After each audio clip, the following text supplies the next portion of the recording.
My husband is a renowned scientist. During an interview, when asked about relationships, he said, "I don't think I'm a qualified partner. No matter what, I will never put love first. I only want to use my limited time to pursue infinite science." After the show aired, all the responses praised his fearless devotion to science, but I quietly put away my medical report. I had cancer, terminal stage. During the days he went to London to receive an award, those were my final days in this world. Chapter 1. The last moment before my consciousness faded was the blindingly bright surgical light overhead, and when my spirit left my body and I could see the entire operating room from above, I noticed the heart monitor by my bed had turned into a flat line. That's when it hit me. I think I'm already dead. Chapter 2. I don't know why, but I turned into a wandering spirit, drifting around. Just this morning, I was still doing okay, well enough to speak a few words to William. He had a conference overseas to present his latest research, and his flight was at noon, so I got up at 7 in the morning to make him breakfast. William, despite his indifferent demeanor, is quite particular about his food. His toast must be slightly burnt at the edges, and his milk heated to exactly 80%. As our son once said, "Mom, you've completely spoiled Dad's taste." I never denied it. After all, I've taken care of him for 2 or 3 decades. No matter how troublesome, it all became routine. Chapter 3. William. I heard the temperature in the UK can drop sharply due to some kind of air mass. I packed an extra down vest for you. There's chewing gum in the left pocket of your backpack. You always get your pressure on flights, chew one. It'll help.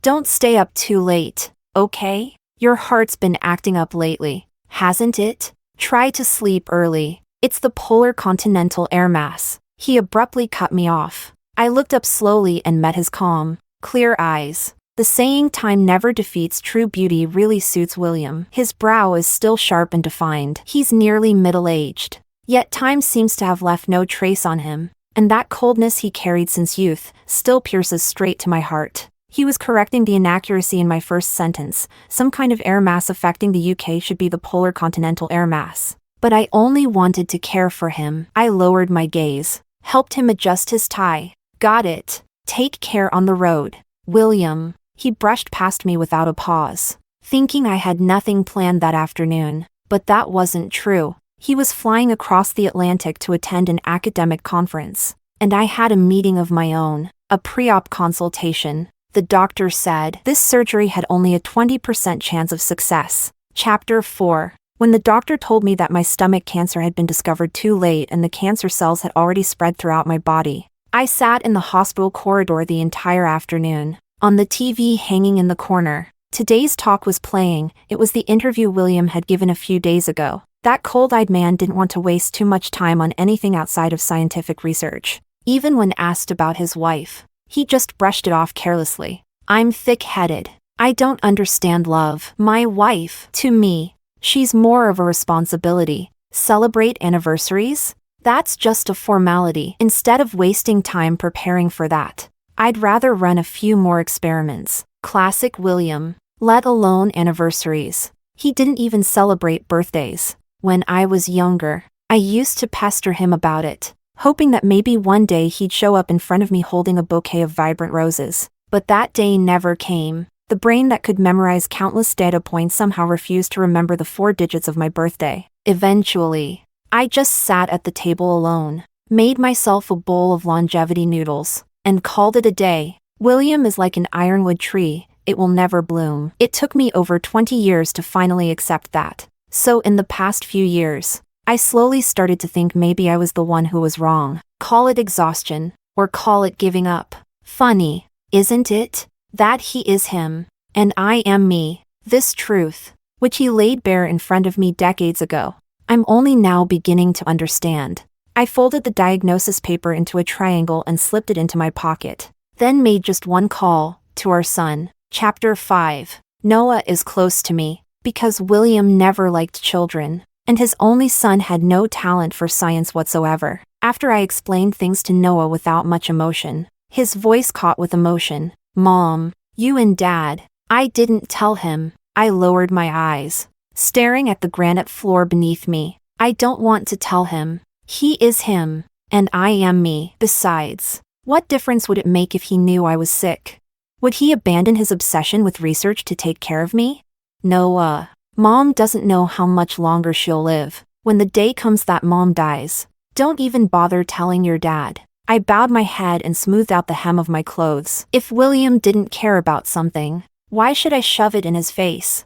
Okay, Noah responded on the other end of the line. Mom, honestly, Dad never deserved you. He really didn't deserve someone as good as you. Chapter 6. My spirit drifted through the hospital corridor. I saw the doctor come out of the operating room, shaking his head regretfully. Noah was crying by my hospital bed. He had brought me to the hospital at noon and waited outside the operating room all the way until nightfall. But his mother let him down. She never opened her eyes. He was crying so hard, and I spun around him in a panic. But he couldn't see me. I wanted so badly to hold him, to soothe him the way I used to when he was little and cried. Noah really tried his best, even though he didn't become the scientist his father always wanted. His art was well loved by many people. He even had an exhibition coming up in Italy later this year. I sat beside him, looked up at the stars in the night sky, and sang him a lullaby, just like I did when he was a child. He couldn't hear me,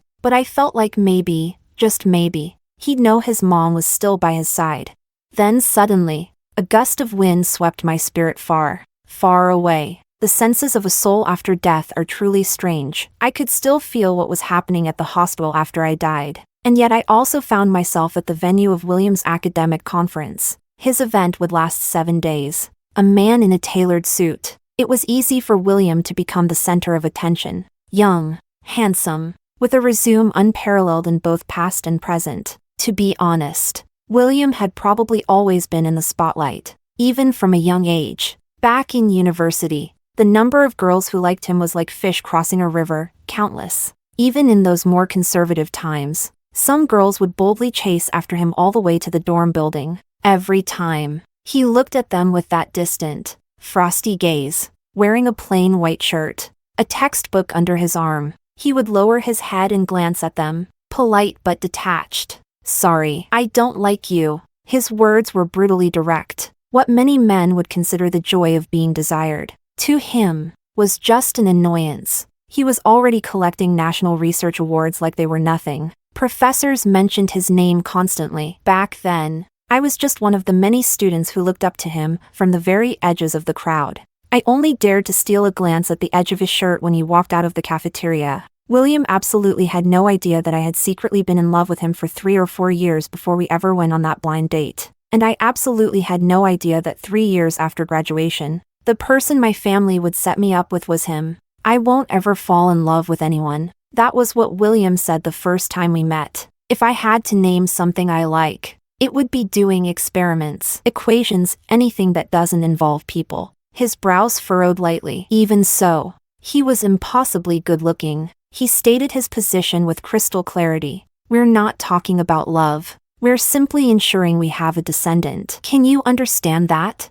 He had made it so clear back then. It was me who thought I could accept it. Me who wanted to be with him. I always believed there was time, that someday. His clear, washed glass eyes would pause on me. I believed that he would fall in love with me. Maybe I was just overestimating myself, pouring in years of tireless devotion, hoping that affection would grow from time spent together. My spirit floated to his side. I watched him speak seriously with a fellow scholar across the table. He stood tall, calm and elegant. Was I really that foolish?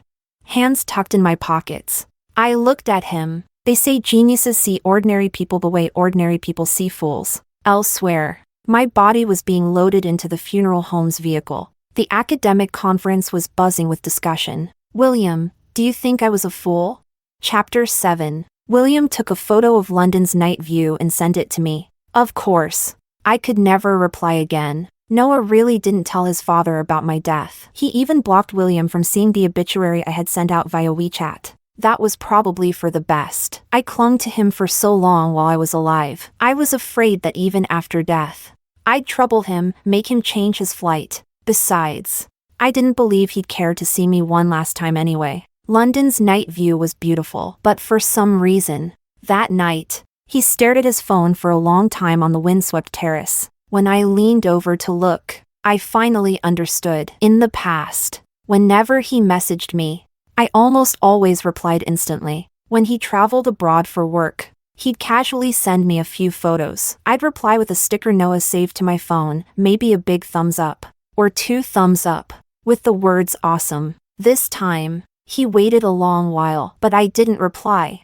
Professor William, it's raining again outside. You should come back in, you'll catch a cold. A young female voice sounded behind him. It was his student. In academic circles, certain things go without saying. She walked up to drape a coat over him, a bit intimately, but he pushed her away. Chapter 8. Burger and fries. Tastes terrible. William sent me a photo from a restaurant. At that moment, my body was being pushed into the cremator. It's raining again. William sent me a picture of the view outside his hotel window. Friends and family were attending my burial ceremony. Presentation tonight. Flying back tomorrow. William stood at the podium, cameras flashing from every direction. With my broken English, I could roughly understand the speech. It seemed that his research had once again made a major contribution to the advancement of humanity. He stood beneath the spotlight, shining brightly in the field where he had always excelled. Never disappointing. I suppose that's why I loved him for so many years. But that was me loving him, not him loving me. In the fine drizzle of April, as my ashes were laid to rest beside a plain square gravestone, I finally understood this truth. Chapter 9. That night, after the conference ended, William tried calling me 3 times. When none of them went through, he changed his flight to the earliest one he could get, early morning. On the plane, his brows stayed furrowed the whole time, his expression colder than usual. Makes sense. After all these years of me being there at his beck and call, suddenly not being able to reach me, he must have been thrown off. Usually, whenever he returned from abroad, I'd go to the airport to pick him up.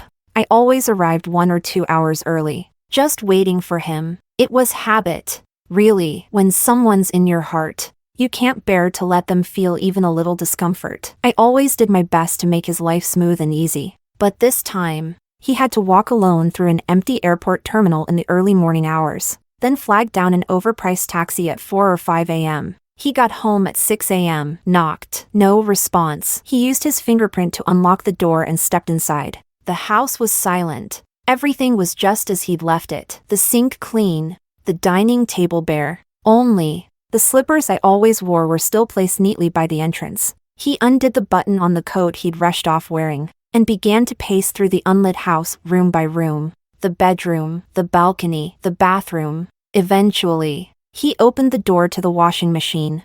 Nothing. He paused, pulled out his phone, and called me again. Waited. Busy signal. He took a deep breath and slid his thumb to another contact. Noah's. Truth be told, their relationship had been tense even before Noah turned 18. In recent years, Noah only came home to see me, never with the intention of talking to his dad. As for William, he was the kind of father who buried himself in academia and made it clear he had no interest in raising children. He'd missed all the most important stages of his son's growth, so Noah had no reason to speak kindly to him. What do you want? Where's your mother? Both of their tones were sharp, but Noah paused. Then came a strange, bitter laugh, hard to describe. He muttered the words again. My mom? My mom's gone, William asked. Gone where?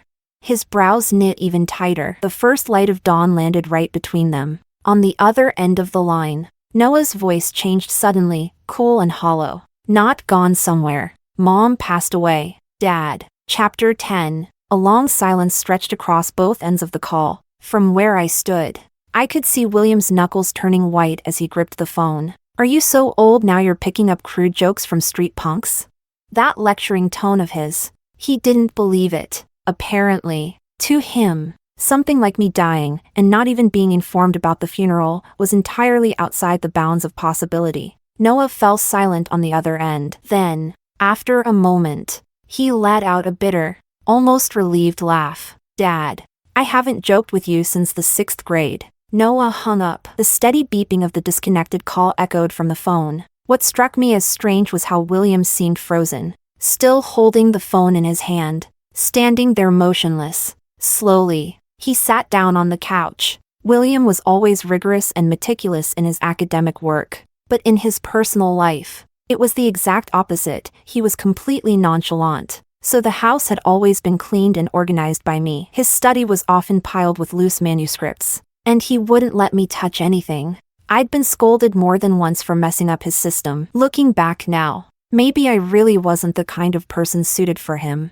Maybe what he needed was a fellow scientist, someone who could roam the boundless academic universe with him. Not someone like me, a third-rate magazine editor who only knew how to wash the sofa covers until they faded white, and didn't even understand what a polar continental air mass was. Sunlight slowly trickled into the room. I saw him running his fingers over the lace trim on the couch cover. Dust had started to settle on it. He rubbed that lace again and again. Chapter 11. The door opened. William turned his head so fast I was afraid he might have hurt his neck. Standing in the doorway was Noah. He jiggled the keys in his hand. Dad. Good. You're here. Where did Mom keep her ID card and household registration book?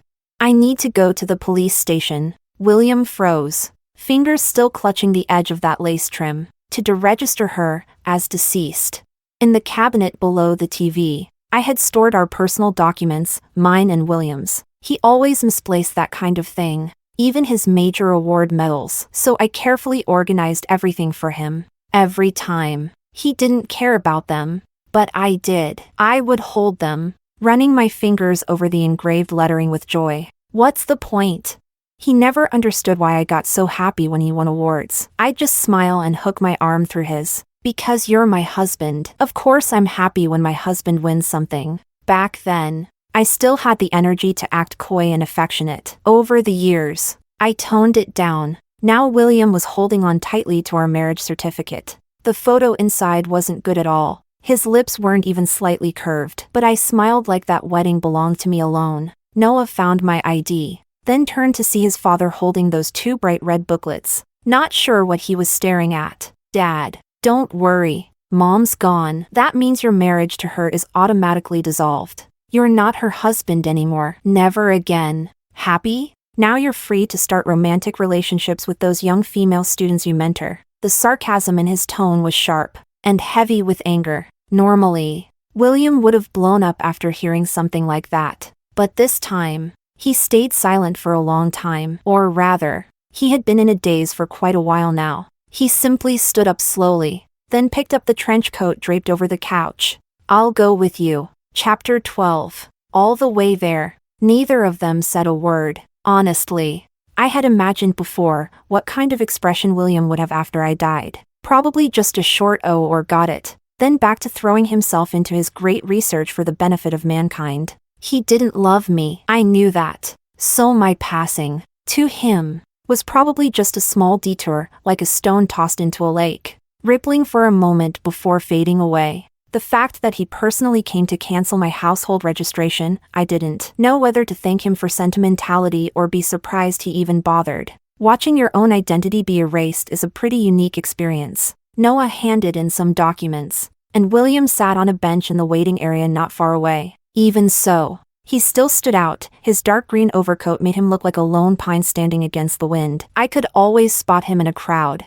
I didn't know what he was thinking, as those black eyes quietly reflected the rush of people around him. Just like that, Noah filled out the household deregistration form. The clerk at the other side of the counter processed it. When it was handed back, there was now a red stamp on the page. Deregistered. William stared at that stamp. Stared for a very, very long time. So long that Noah finally snatched the book out of his father's hands. I'll come pick up Mom's things in a few days.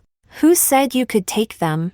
William's voice, silent for so long, came out dry and strained. I'm her son. Why can't I? I'm still her husband. You're full of shit. Noah spat the words, and both of them fell silent. William was still standing there, but it was as if all the strength had drained from his body in an instant. He closed his eyes for a moment and said slowly, Your mom never told me she was sick. That's right. Noah nodded. And what the hell would have been the point if she had? He took the deregistered booklet and left. William stood alone outside the police station. I knew this. William had always been a passerby. Trying to warm someone like him was impossible. He would always be rational, always untouchable. Under the scorching sun, he turned and walked down a street filled with the hum of cicadas. Chapter 13. I thought William would go home and get back to finishing his research projects. But instead, from the moment he walked in through the door, he just zoned out. Completely zoned out. Like standing in front of the handmade model I'd placed by the entryway for over 30 minutes. I had brought that model back from Melbourne. The last piece never fit right. He'd scoff and hug it, saying, "So dumb," before solving it in a matter of seconds. Or sitting on the couch, staring at the aloe plant we raised together, staring until the sun had gone down. I'd once gotten a folk remedy from the herbal doctor near our place because my skin was always in bad shape. I used to envy him, poke him, asking why his skin was so perfect. Most times he'd push my hand away, annoyed. But sometimes, he'd take my finger and bite it gently. Night fell. He didn't even turn on the lights, just sat there in the dim living room alone. I thought, maybe he would feel out of place without me around. After all, I took care of him for so many years. After all, Charlotte always left a light on for William to come home to. At 1 a.m., he finally moved, took a cold shower, crawled into bed. The night sky hung high above. William had always been extremely disciplined. Sleeping past midnight was rare for him, so this counted as staying up late. But still, he couldn't sleep. He suddenly sat up. The moon was high. He got out of bed and walked to the balcony. The little cucumber and chili plants I had bargained for with the lady at the market hadn't been watered in days. They were limp and drooping. He crouched down and grabbed the watering can to give them a few squeezes of water. As he watered, his hand trembled slightly. The neighborhood was dark. Only a few windows lit. Then somewhere, a dog barked, and the sound echoed through the stillness, filling the night with a bleak and lonely emptiness. Chapter 14. I had nowhere else to go. These days, I could only drift around William. After an entirely sleepless night, William did something unbelievable the next morning. He cleaned the house. His school, the institute, his students, they all called him. He barely reacted. Each time, he simply said, in a detached tone, "I've just lost my wife." I'd spent over 20 years with William, and yet I couldn't understand him now. I knew he wouldn't shed a single tear after my death. That much was clear to me long ago. He always said he wouldn't invest emotions in anything outside of science. And to be honest, I believed he'd be the first among my loved ones to walk away from the grief of my passing. Maybe he wouldn't even feel grief at all. His indifference ran so deep it felt almost godlike in its cruelty. But now, he wasn't acting like himself at all. Like when he stared at the gift I brought him from Morocco, just sat there and looked at it all afternoon. The doorbell rang. He slowly shuffled over to open the door. Standing outside was Simon, our neighbor and William's close friend. "Hey William, just out for a walk.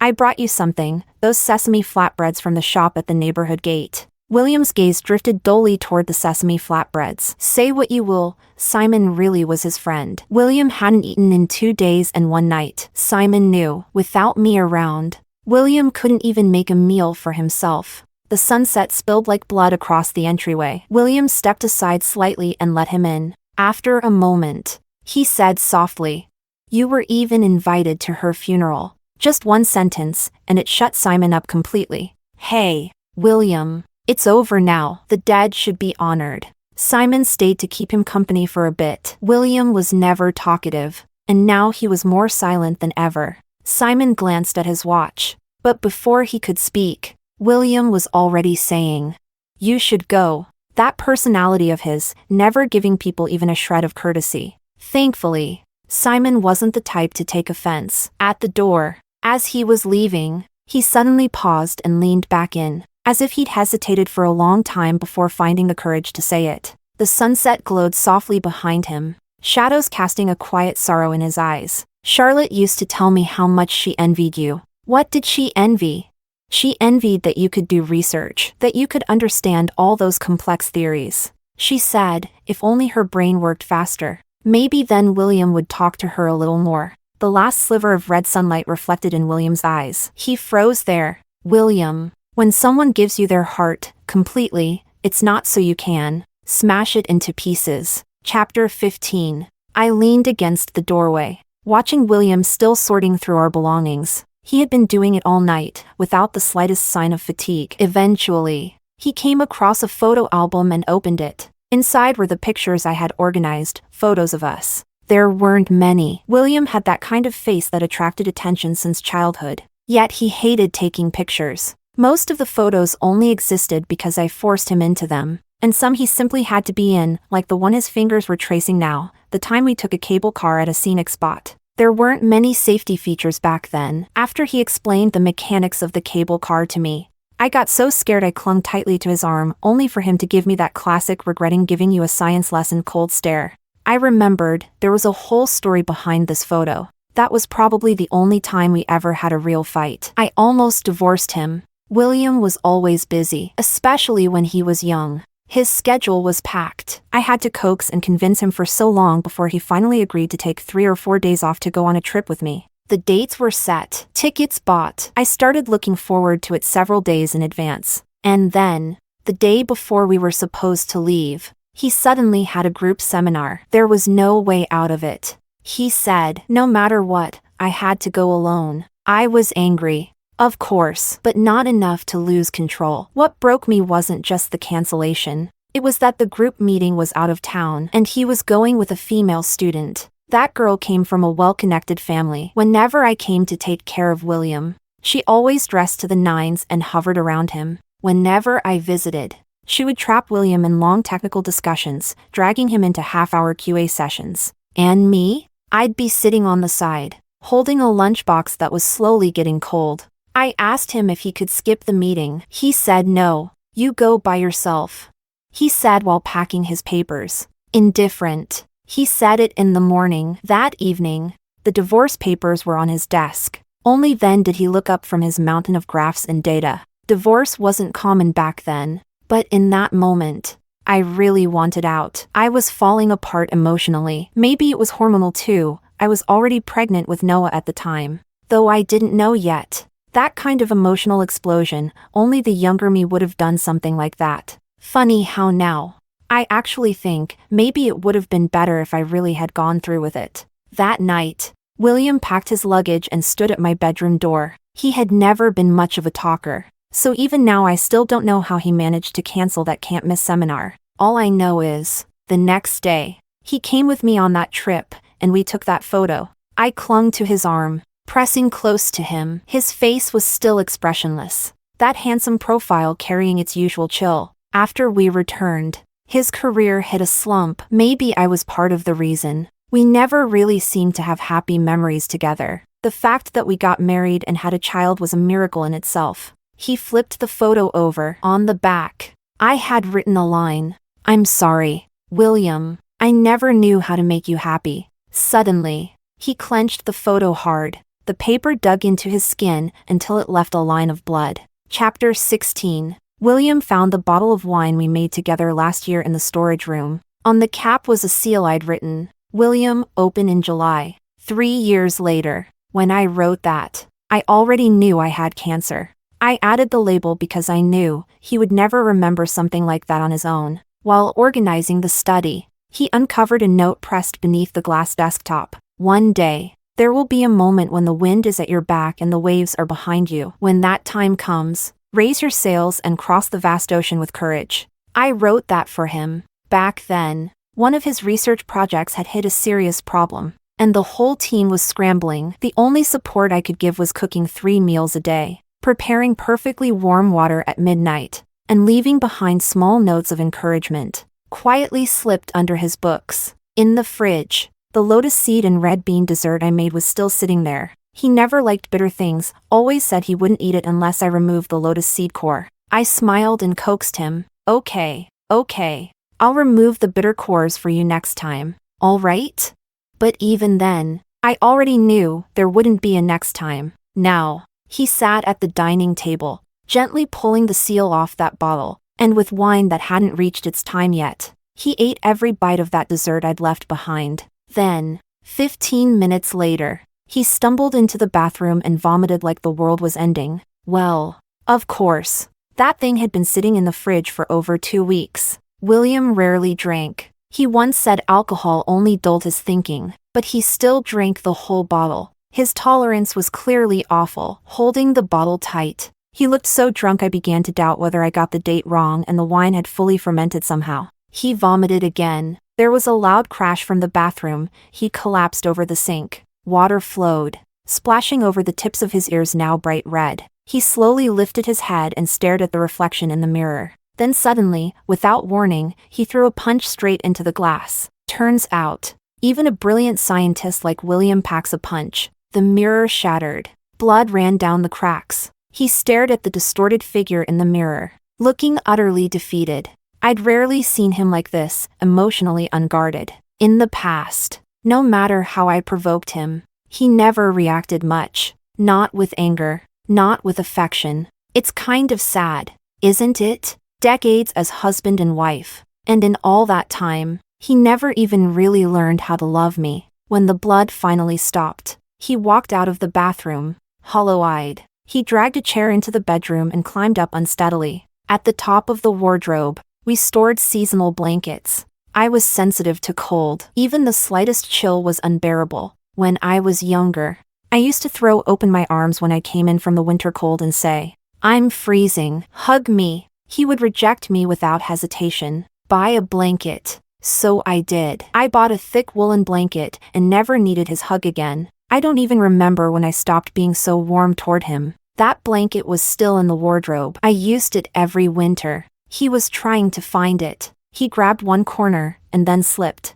He fell hard to the floor along with the blanket. The sound was loud, but he didn't react. He just held the blanket tightly, like it was the only thing left in his world. He couldn't seem to stand, so he slowly dragged himself, blanket in hand, to a corner of the couch. He wrapped it around himself. Maybe the drunken haze had finally hit its peak. He hadn't slept in 3 days, and he'd thrown up everything he tried to eat. He closed his eyes. Someone like him, who was never afraid of the cold, was now clutching my blanket like it was a lifeline. Almost like he missed my things. Could William really miss something of mine? I had never imagined that before. He struggled for a while, reached for his phone, and dialed a number. It was Simon. "William, listen to me." On the other end, Simon sounded like he'd expected this call. "Charlotte's gone. That's that. The dead don't come back. Don't overthink it. Simon." William cut him off. In the silent night, he looked up at the ceiling that would never light up again, and asked the person on the other end of the line, "Simon, do you think she hated me?" He didn't shed a single tear when I died. So why now? Why is he holding my things? Crying like this? Chapter 17. William and Noah got into a fight over who should keep my belongings. It got so bad they ended up in the hospital. Several close friends and relatives came. Noah was being restrained, shouting at William, "What gives you the right to keep Mom's things? Have you ever taken care of me, even once? Did you ever act like a real father? All because you didn't want to be disturbed, because you're the great scientist. Yes, you contributed to humanity. You're so noble, so full of ideals. So that means I don't matter? Mom doesn't matter? And now that she's gone, you think you have the right to take her things from me?" William didn't say a word. Simon had to hold him back. He lifted his hand to wipe the blood from the corner of his lips. In just a few days, he looked like a different person, so thin, so fast. The summer wind curled through the hospital corridors. Noah's fury echoed behind him. Simon patted his shoulder and said, all right, William. How did it come to this? Can you really blame anyone else?" It was a neutral statement. William coughed twice. I never thought it would. His voice was so soft. It was swallowed by the wind. The corridor stretched on endlessly under the fluorescent lights of summer. He had no idea I was drifting just ahead of him. He clutched his chest, like he didn't understand why it hurt so much. I never thought I'd lose her. Chapter 18. The one in pain became William, and the one seeking peace became me. I didn't know what happens after death. I didn't know how long I'd keep drifting like this. I couldn't do anything. I could only watch William, day after day. This man who always seemed so effortless in my life after I died. I honestly never thought I'd want to see him again. But William cleaned himself and the house up. He shaved for the first time in days, tidied his hair. Time had always been unfairly kind to him, even in his disheveled state. With light filtering through the bathroom, his profile still looked so effortlessly elegant. He bought a plane ticket and flew to Italy alone to secretly visit Noah's exhibition. In all of Noah's life, it was probably the first time William had ever looked at his artwork. Noah used to cry about everything when he was little. William would be deep in research, annoyed, and just hand Noah off to me or his grandmother. When Noah grew older and didn't show a single trace of mathematical talent, William completely gave up on him. Despite being a professor himself, he never bothered to teach Noah even one problem. So now, standing before a massive floor-to-ceiling painting, looking up at it, what was he thinking? He stayed at the gallery until sunset, then left quietly, as if he had never been there. He also visited my grave. He had never been a man of many words, so he and my photo on the tombstone just stared at each other from daylight into nightfall. When he finally got up to leave, he reached out to touch my picture, but pulled his hand back. Noah had picked that photo of me. I'm smiling gently in it. Forever. Back home, William showered and changed into the outfit I had forced him to wear during our last New Year's. He slowly opened the drawer of the nightstand and took out the sleeping pills. He hadn't been able to sleep at all these past few days without them, so he'd asked a doctor to prescribe some. He stared at the box in his hand for a long time. In the silence of an empty house, it felt like no trace of the person who once lived there could be found anymore. He dropped the pills into his backpack, and right before closing the door behind him, suddenly, and without warning, he looked deeply in my direction, then turned around and walked away, without ever looking back. Chapter 19. William had discovered my presence. I realized this 3 days later, because starting 3 days ago, William had been writing something in his notebook. Charlotte, I don't know if you're still here with me. Maybe you are. Maybe you're not. But what I'm sure of is, if that experimental theory wasn't flawed, then you should be able to see this. What did that mean? I blinked. At that moment, William was boarding a green train bound for the snowy north. The engine roared forward, relentless, toward Russia. Green shadows flashed past the window like the wind. As he kept writing, I slowly began to realize something deeply disturbing. If people became souls after death, like I had, then logically speaking, everyone should become a soul after death. So why had I only seen myself? Why did I exist like this? Why only me? What exactly am I? If I'm a ghost, then why haven't I seen any other ghosts? Could it be that I'm the only ghost in this world? Once that question took shape, it cast everything that had happened before into a new light. The fact that I had any consciousness after death was, in itself, deeply unnatural. I jerked my head up, staring at the man writing, stroke by stroke, in that notebook. It wasn't a coincidence. None of this was coincidence. The fact that I still had awareness after death, it wasn't some supernatural fluke. It was because of William. Because of this man, who stands at the forefront of modern science. This man, who, without my knowledge, had done something to my body. Chapter 20. The universe follows the principle of causality. The second law of thermodynamics tells us that entropy always increases, that the universe moves from order to disorder, and time flows only forward. Flowers bloom, then they wither. The dead don't return. The train rumbled on, and William leaned against the cabin wall. His pen didn't stop moving across the notebook. How ridiculous. Charlotte. I used to scoff at the theory of universal rewinding. I thought it was the delusion of people obsessed with going back to the past. And yet now, I'm clinging to the feasibility of a once-dismissed hypothesis. The universal information preservation theory. A fringe concept that all information in the universe is never truly lost. If every moment of consciousness is just a fragment of information, then maybe your existence has been recorded within some structure of the universe. I never believed in the concept of time reversal, but I still, back in 2002, when you were hospitalized with acute appendicitis and unconscious, I implanted into you a prototype we called an awareness anchor. At that time, the technology was still in its infancy, and there was only one chance to use it. Afterward, due to the massive costs and lack of verifiability, the entire project was shelved. It was nothing more than a theoretical model. The only thing I was sure of was that it wouldn't harm the test subject.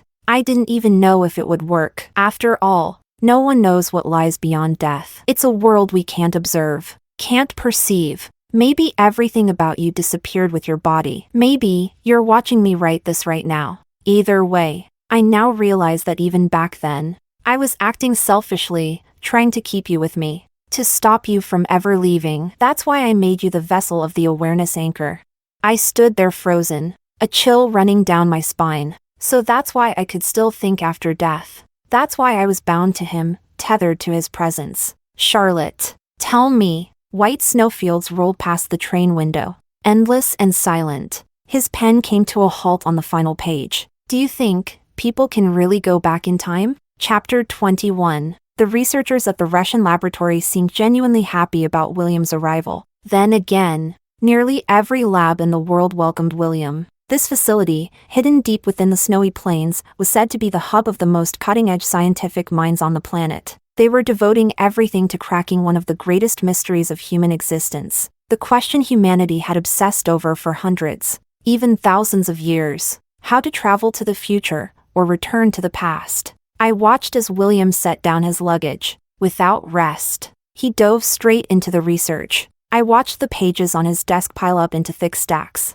Watched him constantly forget to eat, barely sleeping at all. It was as if he'd gone mad. Or maybe not, maybe he had simply become consumed by the need to prove that one answer. His only break each day was to write something in that notebook, his notes to me. I didn't understand space-time migration or quantum entanglement, but if I still existed like this, then maybe, just maybe, their experiments had some probability of success. And during that time, watching William become like this, as time rustled on like wind through leaves, as months and years slid by like white horses across a gap, I realized I no longer felt tired or bored. A disembodied consciousness doesn't have those kinds of emotions anymore. I sat atop a bookshelf, watching him think. Did I still hate him? Honestly, no, not anymore. By the end, emotions were down to nothing. And to be fair, William wasn't especially good or bad. In the end, we were just an ordinary married couple. Perhaps the love wasn't sweet. That's all. I gave him my body, my heart, my everything. But by the time he turned around to look for me, I was already gone. And now that I knew my death had stirred such chaos in him, I felt nothing. William really was brilliant. He had the ability to wear down someone's fiery love until it turned cold. He thought he wouldn't care, but he miscalculated. He miscalculated, and I no longer cared. I just sat there, like I was watching a play. The ending didn't matter to me anymore. William no longer mattered to me either. As for the years I spent circling around him, I didn't regret them. Choices in life aren't meant to be regretted. I just wish William could understand that and let me go, instead of clinging to this obsessive experiment. His theory involved splitting the human form into extremely tiny units, deeply complex. I could only grasp fragments of it. Those tiny units, they weren't individuals anymore. They were atoms, 10 superscript 2 protons, more or less. And the fascinating part, in a quantum state, every proton could be precisely marked by its structural function. They formed a proton stream, which, apparently, is what my current conscious state had become. Only a proton stream could move through a wormhole using a spiral of light. In William's third year in Russia, the experiment succeeded.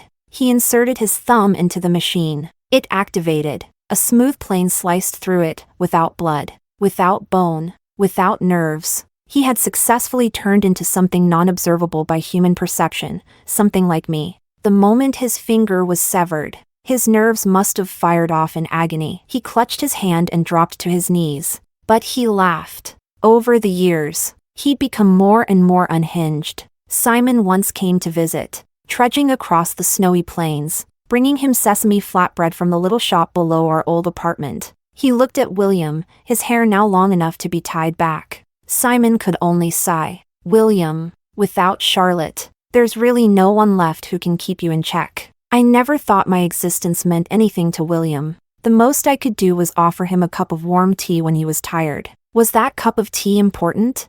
If Simon could answer that question, he'd probably grab me by the shoulders and nod hard. Yes, it matters. The experiment entered its second phase. In a Moscow spring, now that the conditions for artificially creating a proton stream had been met, the next step was to construct a wormhole capable of traversing time and space. I don't understand physics, but I know one thing: wormhole is easily the most common term in all the sci-fi submissions that came into my old magazine job. which says a lot about how absurd and difficult it truly is. William was attempting to artificially create a wormhole, and he even gave this act a new term: quantum autocleaving. I watched him write in his notebook. Under conditions of high pressure, low temperature, and high-frequency electromagnetic fields, a controlled vacuum disturbance is introduced. Through a guided system, nonlinear quantum fluctuations are forced to occur. A specific point in spacetime is removed from its causal chain, splitting into two coherent entry points. It doesn't punch a hole in space, it reconstructs local spacetime topology.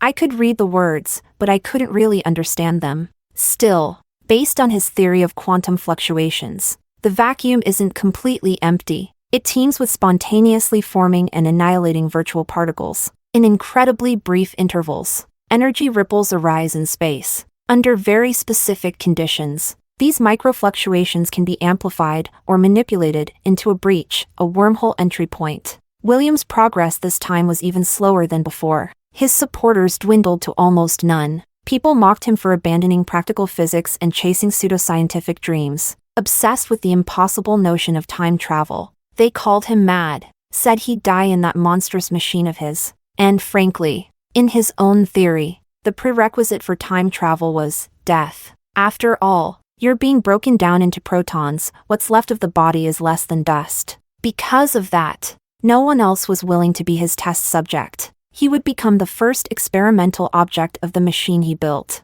Maybe the last one too. On a sunny Moscow morning, he faced the final stage of his experiment. The few people still following him stood outside a glass chamber, assigned to observe. William lay down inside a box made of swirling silver titanium, its design strange and alien. The machine started. No one knew if it was slicing him into infinitesimal, invisible fragments, or if it was truly sending him through time. Maybe it was both. The hum of machinery echoed through the lab. As for what happened to him, I couldn't tell yet. But I felt something immediately. Something tugging at me, a pull, like a vortex. I spun along with it, but didn't feel dizzy. I had no physical senses, but I knew I had become a fluid. Countless things exploded around me, rushing, shifting, flooding. I was being carried, or maybe I was part of the current itself. I couldn't feel the passage of time. It was like billions of years screamed past my ears.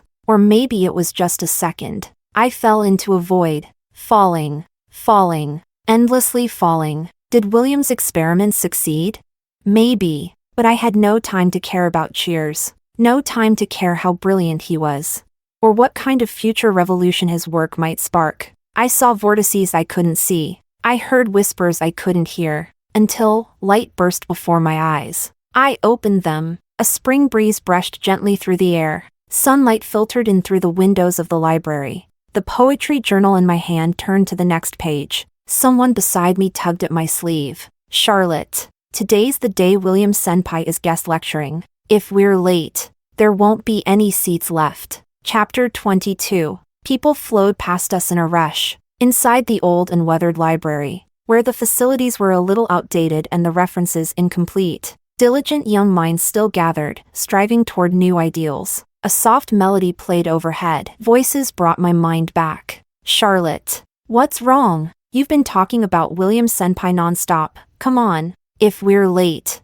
there really won't be any seats left. William Senpai. William. Hearing that name, I snapped out of my daze. It was like white noise, gentle, but impossible to ignore. Only this time, I realized something simple and direct. When I heard that name, my first instinct was to avoid it. I didn't love William anymore. After all those years, after clinging to him for so long, long enough to build a home together, long enough to become his partner in life, in habit, even in blood. All those days and nights where every emotion could be stirred by him, and yet somewhere along the way, without even realizing it, one day, I just stopped feeling anything for him. Turns out, I really could fall out of love with him. I gently pulled my hand away from the girl beside me, smiled. You go ahead.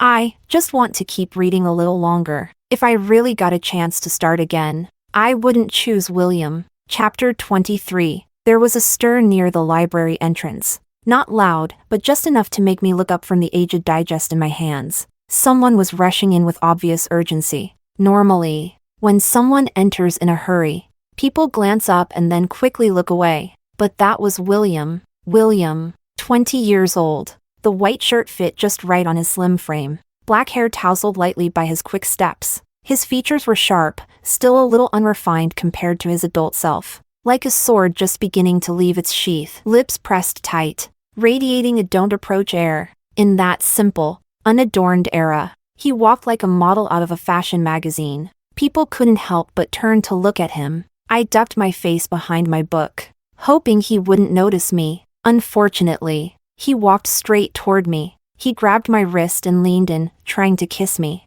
I raised my hand and slapped him. All that happened in about 2 seconds. A small chorus of gasps rippled around us. His face tilted sharply from the blow. Strands of hair fell over his dark eyes. I couldn't read his expression, but his fingers stayed tightly wrapped around my wrist bone. Charlotte. He said my name. I looked him in the eyes. Let go, please. My voice was cold, firm. I never imagined I'd speak to William like that. At this point, we were clearly the center of attention. I didn't mind saying everything out loud. William, if you keep grabbing me like this, people around school will start saying you're harassing a female student. He let go. I'm sorry. Honestly, if you count from my death, it had been so long since I last spoke to William. He instinctively brushed his thumb and forefinger together, lightly rolling them, like recalling a touch. Charlotte, we came back. Can we start over? I looked at him deeply. There are things in life you just can't undo. We don't know we've fallen in love until we're already in it. And by the time we want to turn back, we find there's no way back. People call that regret. William was too proud. Relationships usually begin beautifully, then decay through friction and disappointment. William's path was reversed. He started out not caring about me, and ended up caring more than anyone. But I don't love you anymore, William. With the setting sun brushing past us, I walked by him, speaking each word slowly, clearly. Chapter 24. I never thought there would come a day when William and I would switch roles. But here we are. Back then, I experimented with new recipes just so he'd eat a few more bites. Now, he's no different. I came to an abrupt stop, and the man behind me stopped as well. I turned around and saw him holding a bouquet of vibrant, dew-kissed roses. He stood out far too much, more eye-catching than the bouquet itself. With downcast eyes and skin like porcelain, he looked like a scene from a painting. It was aesthetically perfect. And yet, as I looked at him, I felt nothing, not even a flicker. If anything, I felt slightly annoyed. William, look at yourself, standing above him on the staircase. I looked down with a cool expression. Don't you think this isn't like you at all? You've been rejected this many times and you're still not tired of it? Why are you clinging to me? You got another shot at life. You could be doing anything. Why waste it like this? I don't care. I can't stop. I can give up everything, but a life without you. He suddenly paused mid-sentence. His black eyes locked onto mine, deep and unwavering. I don't want to spend a single second in it. Charlotte, I'll die without you. His eyes were truly beautiful, like obsidian, dark, intense, magnetic. I suddenly remembered how the old me used to dream every day that his clear, cold gaze would finally land on me, that he'd whisper something romantic. But now, I didn't want to see those eyes. I didn't want to hear any of it. The wind cheered, and rose petals fluttered away with it. But I don't love you anymore. That was the reason, and when I said it, I saw his eyes turn red, just for a second. Chapter 25. These days, the moment I stepped into the dorm, the whole room buzzed about me. I sat with a book in my lap, letting my roommates chatter around me. Charlotte, you've gone viral. Spill it. What's going on between you and William?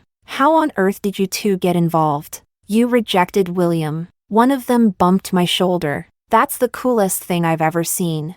To be fair, in everyone's eyes at the time, the odds of William chasing someone were probably lower than someone proving the Riemann hypothesis. But honestly, I've come back to the past. William just isn't important anymore. I closed my book and hopped down from the bed. I waved at the girls, Enough about that. Any of you interested in starting a business? A business? I nodded, flipping open the magazine in my hands. The books we read now, they're all on paper, right? Whether it's serialized fiction or submissions. But what if I told you that? Not long from now, web-based fiction is going to explode in popularity. Would you believe me? I want to build a website, one dedicated to serialized novels. Words like website and web fiction barely existed in this era, but teenage dreams of the future were always touched with madness, and the unknown always carries a strangely seductive charm. And now, I held the key. What I knew for certain was, this time, I got to start over. So compared to messy, tangled love, taking the road I never walked before felt infinitely more exciting. The stars in my eyes were sparkling. That night, the lights in the girls' dorm stayed on until dawn. I was starting over. And this time, there would be no William. William, extra. Early summer had just begun, and the rain hadn't stopped for days. William stood across from the teaching building. From where he was, he could see a faint warm light glowing through a window. There was probably some sort of celebration going on inside. But the carefully wrapped gift in his hand, he'd been gripping it for a long time, only to realize there was no longer any reason to give it. He knew, even if he delivered it, it would end up in the trash can next to him. Today was Charlotte's birthday. It was the first birthday since he disrupted the timeline and brought her back to the past. It was the 108th day since Charlotte rejected him. Honestly, did he know he would end up like this? Yes, he did. If he'd stopped to think for just a moment, he'd have known exactly how wrong he was. But why can some emotions bury themselves so deeply? Why do some people walk away and never look back? He came back to the past, and the past gave him the cruelest punishment. The truth is, he could have avoided this with just one more step. He could have simply celebrated her birthdays properly when they were together. He could have smiled at her more when she looked up at him, brimming with excitement. He could have just held her in his arms when she said she was cold in winter. If only, maybe then, she wouldn't hate him so much. Maybe then, she wouldn't have hidden her illness from him. Even at the very end, it was that simple. He could have had her. How arrogant he'd been, even though he'd had so many chances to make things right. Why had he let them slip through his fingers? Why had he ignored them? His heart started to ache again. He raised his hand and pressed against his chest. So much regret. That slow, dull pain pierced his chest. That feeling of desperately wanting to escape time wrapped itself around him. I was wrong. Can you come back, please? But in the downpour, he was like a wandering ghost. He could only look up at that softly glowing window, just like he had. Every birthday, every anniversary, he used to brush past them coldly, telling himself they were just formalities. Formality, if he could spend even one more second with her now. No matter how formal, he'd take it. The night breeze slipped past the rain and down his collar. He tilted his head back, staring longingly at the window that would never again light up for him. But at least, he thought, at least he had returned to the past. At least he could still look at her, and not just a photo, not just fragments of memory, not just those cold and endless nightmares. The second hand ticked. 3, 2, 1. He whispered it to himself. The birthday wish he had never managed to say out loud. Happy birthday. Darkness fell, and when the light went out, so did she. He was woken by a loud crash. It took a while for him to realize. That sound had been him falling to the floor. His bones ached. His strength gone. He couldn't get up. That's what getting old is like. Everything starts to go wrong. Another dream. He told himself. Could the dream last a little longer? He told himself again. He might as well lie there. Try to sleep. But he couldn't fall asleep. He stared at the ceiling. The setting sun slowly crept across the cracked stains until someone knocked on the door. He couldn't get up.